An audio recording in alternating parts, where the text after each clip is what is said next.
এইভাবে মুরগির মাংসটা যদি বাড়িতে বানিয়ে খাও, সবাই চেটেপুটে খাবে হাত, আর পূজারীকে বলবে আবার দাও আবার দাও। নমস্কার বন্ধুরা, আজকে আমি চলে এসেছি ছোট্ট অনন্যার রান্নাঘরে। তো আজকে আমি বানাবো চিকেন। এই দেশি চিকেনটা 1.5 কিলো মতো নিয়েছি। এটাকে আমি কিভাবে কেমন পদ্ধতিতে বানাচ্ছি আপনারা দেখতে থাকো, একটু স্কিপ না করে দেখতে থাকো। প্রথমে আমি কিছুটা লেবুর রস দিয়ে দেব।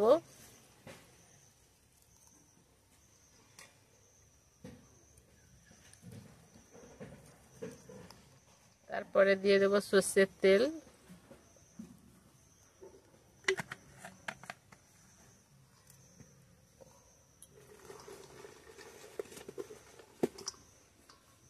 পরিমাণ মতো লবণ।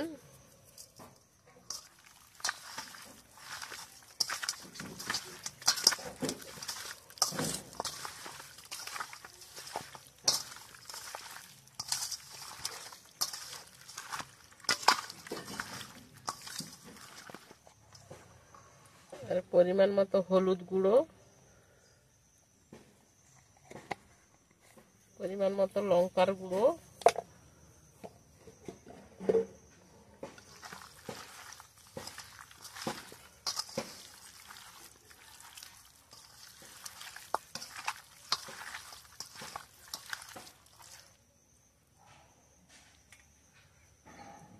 দিয়ে দেবো আদা বাটা, রসুন বাটা,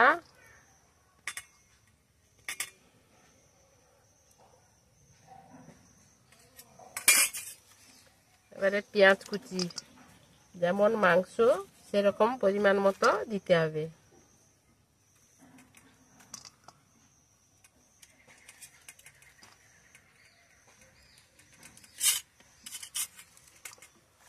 এবারে ভালো করে মেখে নেব।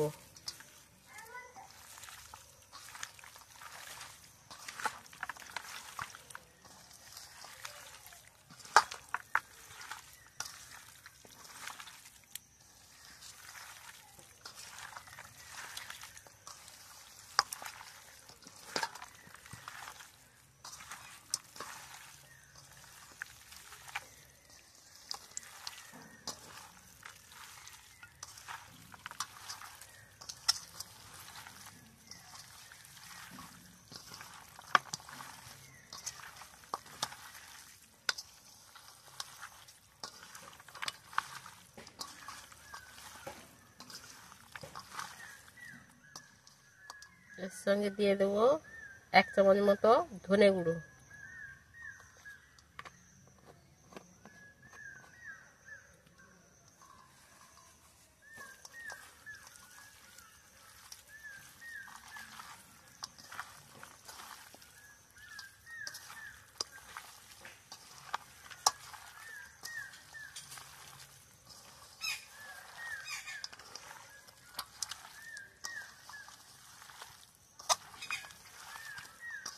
এবারে এই ম্যারিনেট করে আমি 15 মিনিটের মতো রেখে দেব।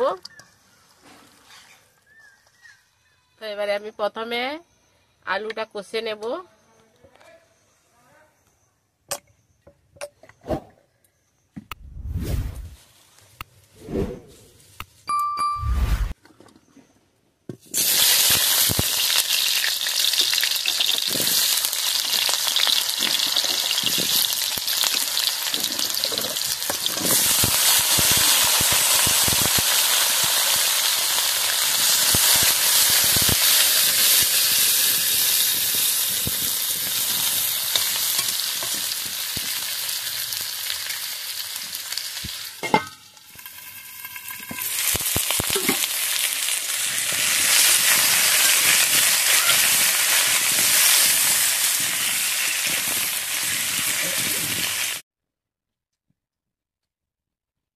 আমি আলু কষানোর সময় লবণ বা হলুদ দেই না, কেন আলুটা লেগে যাবে, কড়াইয়ের মধ্যে বসে যাবে, তার জন্য লবণ বা হলুদ দেবেন না।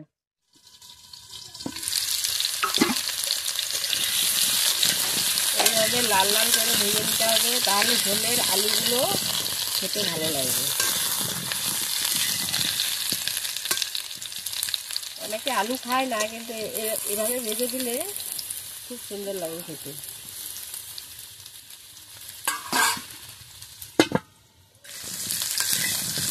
একদম লাল লাল করে পুরো আলু ভাজার মতো হয়ে গেছে।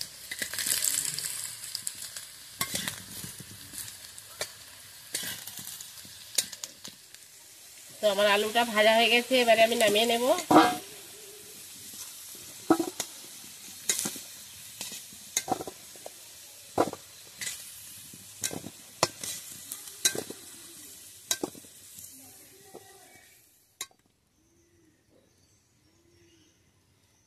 যেহেতু আমি মাংসের তেলটা মাখিয়েছি অনেকটা, তার জন্য আমি 50 গ্রাম মতো তেল নিয়েছি। এবারে দিয়ে দেব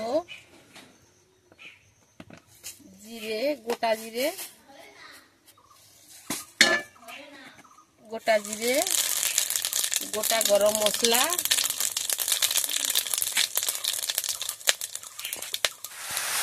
আমি মাংসটা দিয়ে দিয়েছি কড়াইতে। এবারে ভালো করে নেড়ে নেব।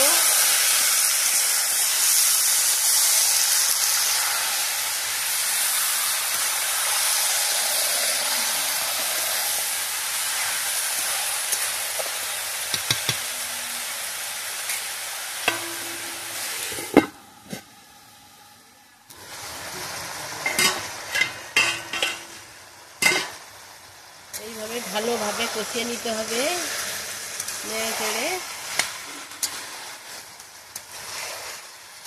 এবারে দিয়ে দেবো আমি তেজপাতা। তেজপাতা সবাই প্রথমে দেয়, আমি মাঝখানে দিচ্ছি, কারণ তেজপাতার সেন্টটা ভালোভাবে থাকবে।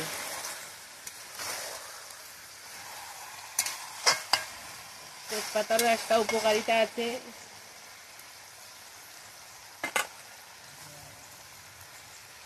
এবারে দিয়ে দেবো আমি টমেটো কুচি।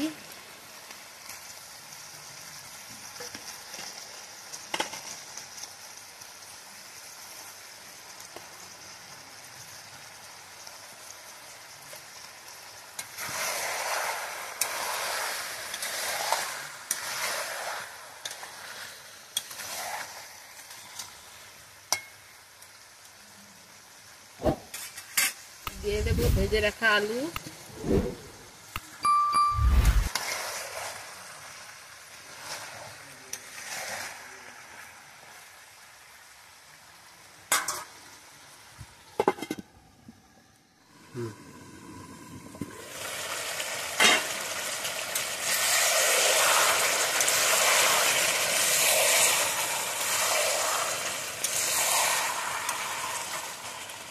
এভাবে বাড়িতে একবার হলেও রান্না করে খাবেন, সত্যিকারে খুব সুন্দর লাগে খেতে। কিন্তু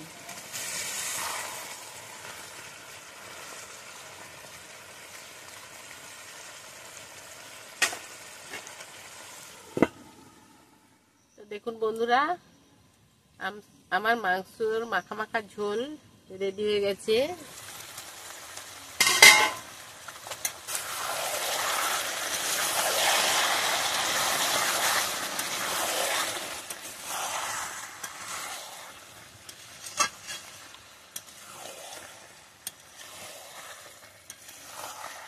দেখুন কত সুন্দর হয়েছে কালারটা। আলুও সেদ্ধ হয়ে গেছে, এবার আমি নামিয়ে নেব।